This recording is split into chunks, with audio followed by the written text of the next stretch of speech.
Welcome back to the Coaching Revolution podcast. And today we've got one of our quickie episodes. The kind of episode that is the perfect length if you're just going for a short walk and you want to listen or a short drive. You can basically, I am hoping, get through this entire episode in the time maybe it takes to wash your dishes. And the topic today is a really juicy one. It is what to do when a client is pissed off or overly demanding. And, you know, this topic is one that takes time to master, right? It takes time to master what to do when a client is pissed off or overly demanding. So we're not going to get into all of the crags or the details today. It takes me, 4 weeks to really train practitioners on how to handle this kind of resistance and other resistance thoroughly. But instead, today, we're gonna look at some quickie tips that will hopefully get you moving and thinking and processing on this topic. And here's where I want to start. If you are a practitioner who works with human beings, no matter how amazing or masterful you are, no matter what incredible skills you have, a moment will come when one or more of your clients will get pissed off at you or judgmental of you or overly demanding. And at first, it can feel really icky. You can feel like maybe you made a mistake in your coaching or got really way off track, or maybe you're not doing a good enough job. When this happens, when a client gets pissed off or judgmental or overly demanding, it might feel like it doesn't matter how much you give your client, you just need to keep on giving more and more. They're still not happy. You might start comparing yourself to other practitioners, thinking that they're doing a much better job than you and not having issues like this come up. Or you can also find that you start to get annoyed or upset with your client. When you encounter a client who is being judgmental or demanding, it might sound something like this. And this might not be the exact words that they use with you, but kind of like this is the core of what they're saying to you or writing to you. It might feel like they're saying, you're not doing it good enough, right? Or they're saying to you as their coach, you're not giving me enough. Or the things that you're sharing with me aren't working for me, and you should know better. Or I don't like this part of your program and I don't like that part of your program. You're like pointing out all of the things they don't like. Or they might, in one way or another, tell you, you're not meeting my needs, right? So here's the thing. If you're listening right now and you're saying to yourself, holy moly, this is me, this has happened to me. I feel like this is what happens sometimes with my clients. If you're feeling this and as you're listening, you're also feeling shame that this is going on, please, please, please, my friend, be kind to yourself. I chose this as a podcast episode and I train on it extensively because it happens. It happens for coaches, it happens for therapists, for other kinds of practitioners. You are so not alone if you've had this kind of experience. And I'll tell you, I have been there myself. Most practitioners, even the most masterful practitioners, have been there. I pinky promise you. So please, please cut yourself some slack. And remember that most of the time, when something like this happens, when a client gets upset, or a client gets judgmental, or a client gets overly demanding, or even other types of resistance, when a client goes into extreme negativity, or they procrastinate and they really fall behind on their homework or moving forward in the goals that you're working on together, I want you to remember that this doesn't mean that anything at all has actually gone wrong in your work with your client, so long as you know how to navigate the resistance.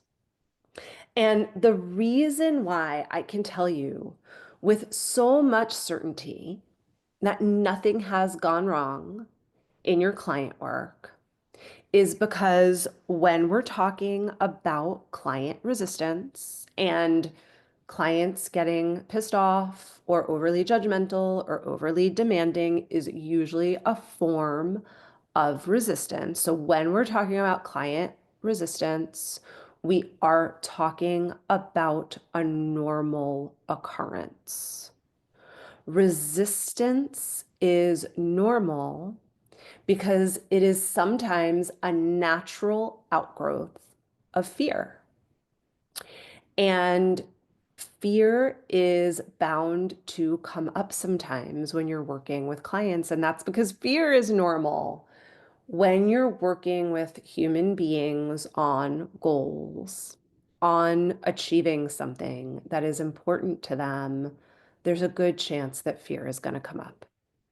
And if fear comes up, there's oftentimes a good chance that resistance is going to come up. They are very closely linked. The idea, again, is not to avoid this happening at all costs, because you can't. You absolutely can't avoid resistance.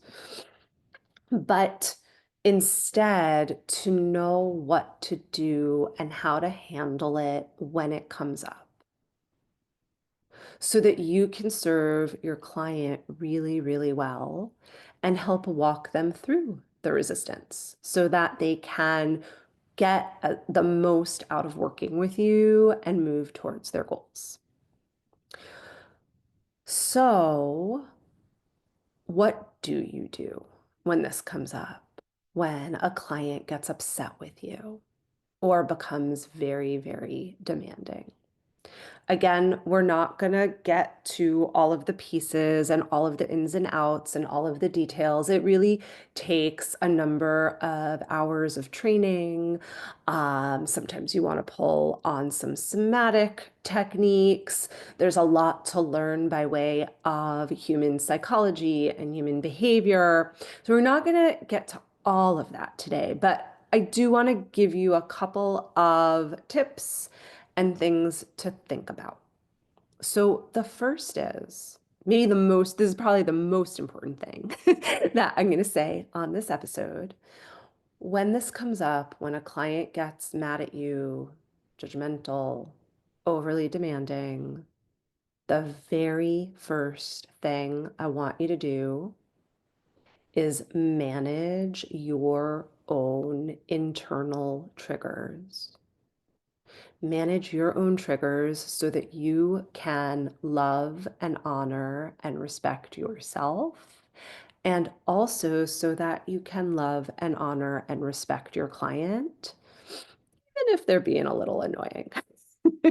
So usually the first thing that happens for a coach, therapist, practitioner, when their client goes into criticism or anger or judgment or being really demanding is that the coach starts to freak out internally, starts to feel maybe really terrible about themselves and their performance. Or maybe you end up feeling out of control, like, oh my gosh, this has totally gone off the rails and I have no idea what to do and how to steer my client back. Or sometimes when we get triggered by a client, we get angry back at them, right? We just decide that, they're wrong, et cetera, et cetera. We get angry. None of this getting triggered, none of this internal freak out is going to be of service to help you shift your client out of their resistance and into a more productive place. Also, all of this just makes you miserable, right? It doesn't feel good to be triggered in this way. We end up ruminating, we end up feeling anxiety, and we end up really over and over questioning our work. So, the very first thing you want to do when you encounter the judge or the demanding one in a client is to work on your triggers. This means really unpacking your own beliefs around anger, around overgiving, around feeling like you're enough, right? You want to, outside of session time, ongoing, be working on your stuff so that you can be more regulated and open when something like this happens in a client session. And then the other thing is when it does happen in a client session, in the moment, what you can do is find your grounding, find your rooting, come into your body, and open your heart, right? Open your heart to your client and also to yourself. Remember to love yourself. Remember to love your client. The more you work on your triggers outside of session time, the easier it's going to be to do this.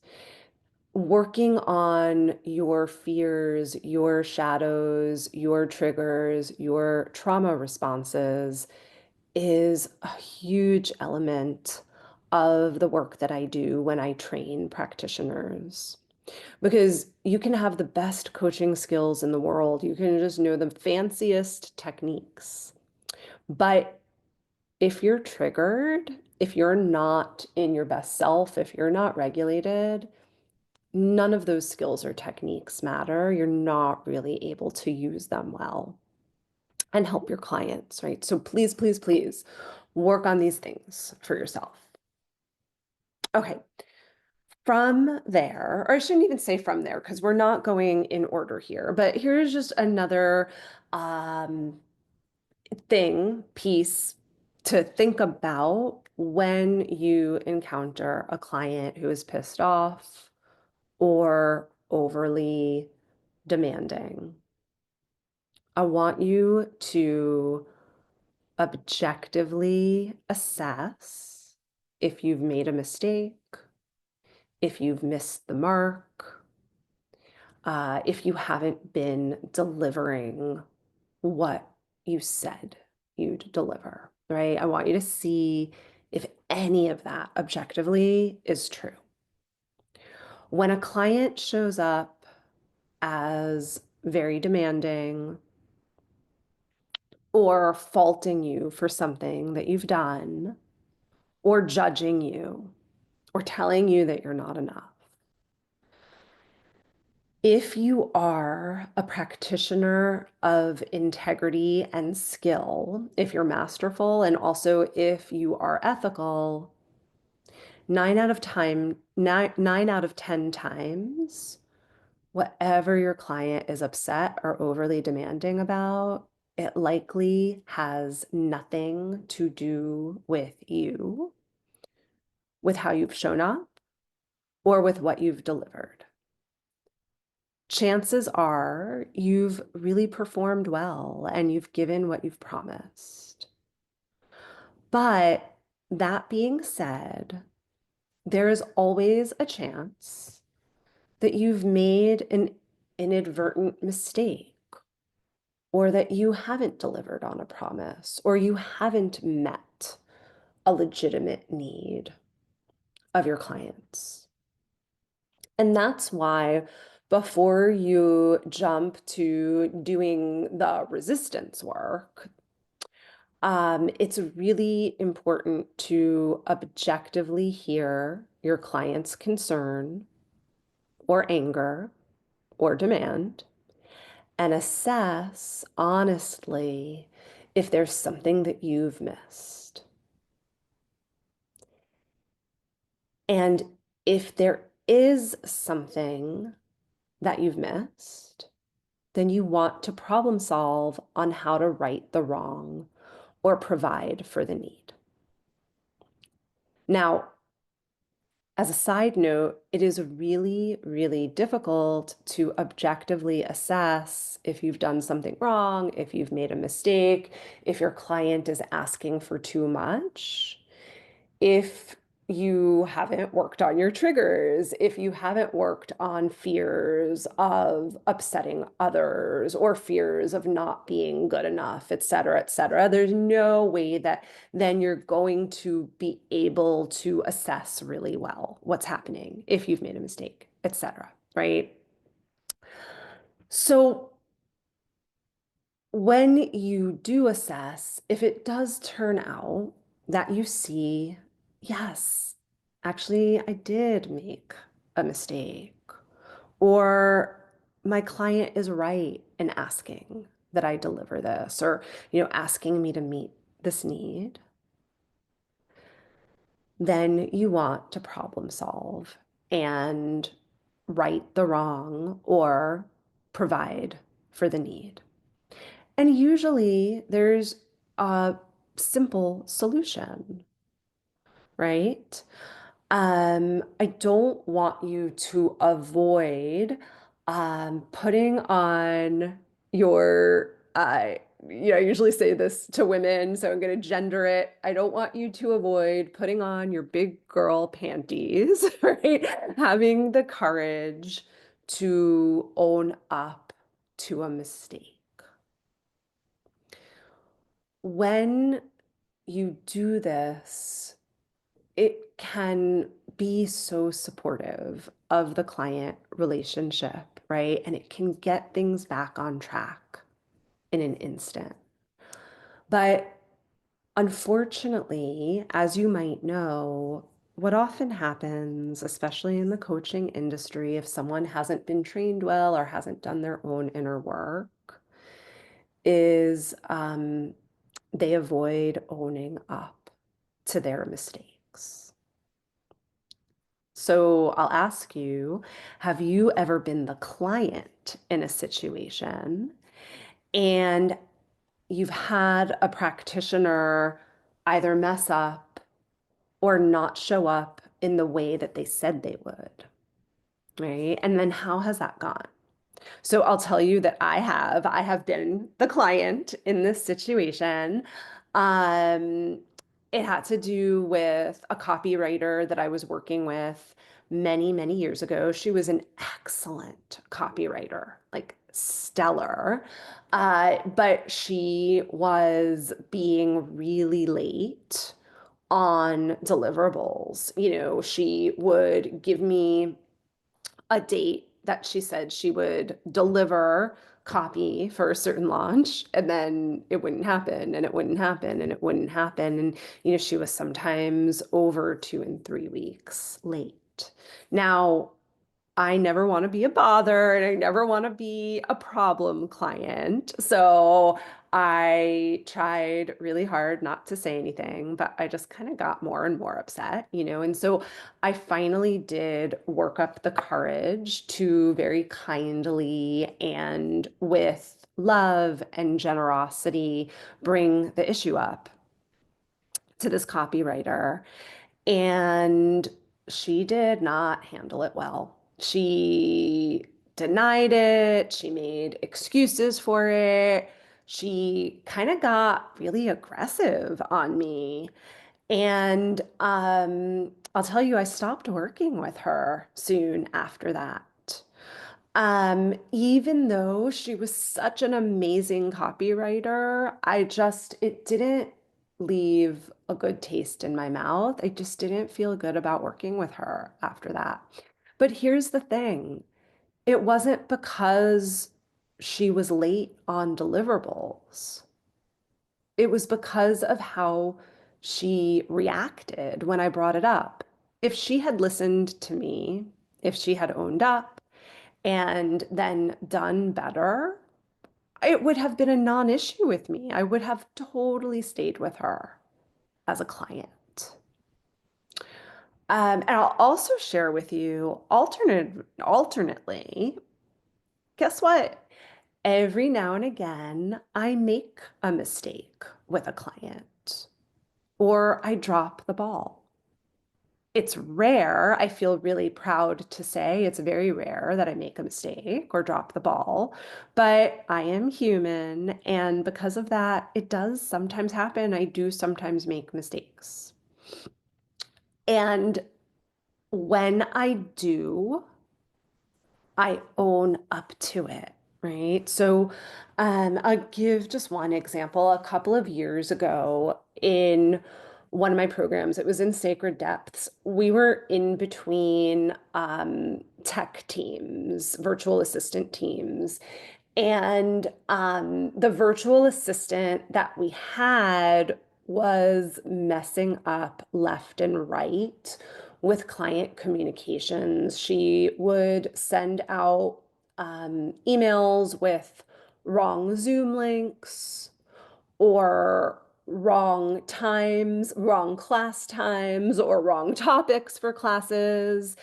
And number one, it was really upsetting and really embarrassing because that is not how I roll in my programming. Like I take a lot of pride in the fact that we've got solid containers and we are so good at communication um, in all of my programming. But this was a weird moment, and one of my I guess we can call it Achilles heels as an entrepreneur is that I am sometimes slow to fire someone.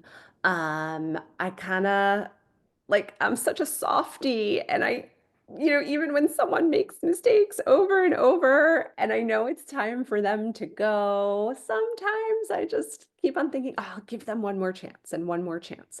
So this is what was happening with this tech VA. And as this was happening, we sent out a couple of miscommunications to people in the program. And I knew that it wasn't okay. But before I had a chance to address it really head on with the people in the program, one of the participants, she wrote a note to me and the team. And, she's an amazing human. It was not an inappropriate note at all, but it was kind of like, hey, you got to get your stuff together. This isn't okay. It's making me feel less engaged in the program. This isn't okay. And, when I saw this email, oh my gosh, I felt awful because she was so right. And there were parts of me, I'm going to be honest, there were parts of me that wanted to make excuses and, wanted in my head to be like, oh, she's overreacting and this and that. But she wasn't. And instead, this is how I handled it. I wrote back to her right away and I, acknowledged and I apologized and I asked if we could hop on the phone. And we got on the phone. Actually, it was a Zoom call. And I took full responsibility. I apologized again. I didn't make any excuses about why this was happening. I explained exactly what we as a team were going to do to correct the issues. And guess what? This person, she's still a client of mine now, 3 years later, right? Even though she was kind of frustrated with me at the time. And one of the reasons why she's still a client is because of how I handled that situation. She's also still a client because of the results she's getting, right? So it's all in how you handle it. Okay, so you're gonna wanna objectively assess, did I do something wrong? Or is this request that a client is making, is that appropriate, right? And as I said, every now and again you will make a mistake, right? Or the thing that feels really overly demanding is actually not overly demanding. It's totally appropriate. But that being said, 9 times out of 10, ish, when a client is angry at you or saying that you haven't done something right or enough of something or asking for what just feels like so much, like they're so needy, usually the complaint isn't true. Usually, the thing that feels overly demanding is overly demanding. And it's not about you, any of it at all. It's about what's going on for your client. And as I mentioned earlier in this episode, it's about her own or their own resistance, their resistance to growth because a fear has come up, or it's about one of their coping mechanisms. It might be that judgment is a coping mechanism for this client, right? Or being overly needy is a coping mechanism for this client when they get triggered, when they are feeling not good enough or like what they're gonna fail or something is overwhelming, right? So in this case, when it is client resistance, then you want to know how to lovingly work with and address your client's resistance and the shadow parts of the resistance. Now, working with client resistance and resistance shadows and resistance archetypes, these are big topics. And as I mentioned earlier, I teach these techniques step by step, very thoroughly, in both my flagship 10-month program, the Sacred Depths Transformational Practitioner Training, or the upcoming shorter training. It's 4 weeks called Navigating Client Resistance. It takes time to really get to the ins and outs. But a couple things to think about right now to get some ideas moving for you. When resistance comes up, one of the things I want you to think about doing is to lovingly create awareness with your client around the pattern that's coming up for them.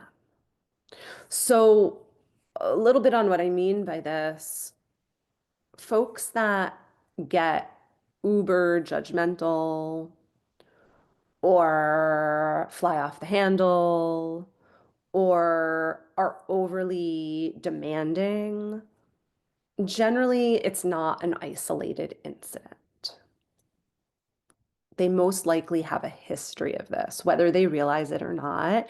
And most likely, the judgment, the flying off the handle, the being overly demanding or needy, um, these are patterns that happen in one way or another over and over in their life. And as I said a few minutes ago, these are patterns that really serve as a coping mechanism sometimes, or survival strategies to avoid discomfort or fear of some sort. And also, sometimes these are self-sabotage patterns, right? It's their way of sabotaging so that they don't have to deal with the discomfort, for example, of trying very hard and then not accomplishing whatever it is. So, as their coach, you want to be able to lovingly and with compassion and with respect use your coaching skills to firmly guide your client to awareness around their pattern, around the roots of the pattern, around what the pattern or the habit is protecting them from, etc., etc. If you can do this, you are already halfway there to being able to navigate them through their resistance. Now, you might be saying to yourself, but Joanna, how can I do this? How can I create awareness around these patterns? How can I connect dots and find the roots with my client while my client is upset with me, while they're actively judging me? If they're upset with me and they're actively judging me, they're not open to me coaching them in this way. Well, if you're thinking that to yourself, yes, you're absolutely correct. It's such a good question. So there is a pre-step here, which is all about honoring and acknowledging the difficulty that your client is having or feeling and normalizing it, right? So before you jump into looking for patterns and root causes and fears and coping mechanisms, all of those fun, juicy things, you do want to use your honoring and acknowledging skills so that you can really support your client to feel seen and heard in their judgment, in their upset, in their demands, right? Whatever it is. So, so important. Another piece to think about when you've got a client that's in resistance is, after you're able to create awareness around the patterning, support your clients to lean in to the resistance archetype that's coming up for them or the shadow that's coming up for them. So you want to be able to really create space for your client to more deeply, consciously, intentionally lean in so that they can really break pattern and break habit. Um, in navigating client resistance, we learn how to do this in a variety of ways. You learn cognitive ways and techniques of doing this. You learn somatic archetypal techniques, but in general, what you're looking to do is to support your clients to poke holes into the resistance pattern, in this case, into the resistance pattern of judgment or of being overly needy or demanding. And as you help them poke holes, your client will be better and better able to connect in with their resources, with their wisdom, and with their motivation to move forward.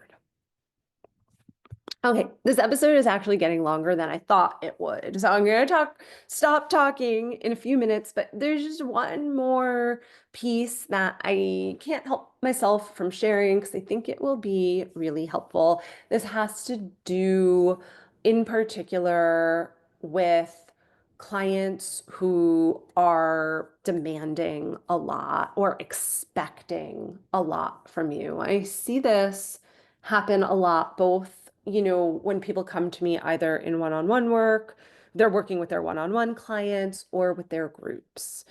And what sometimes happens when a client is being overly demanding, not always, but sometimes this is one place to look, is that you as the coach or the practitioner haven't been clear from the get-go on agreements, deliverables, and boundaries.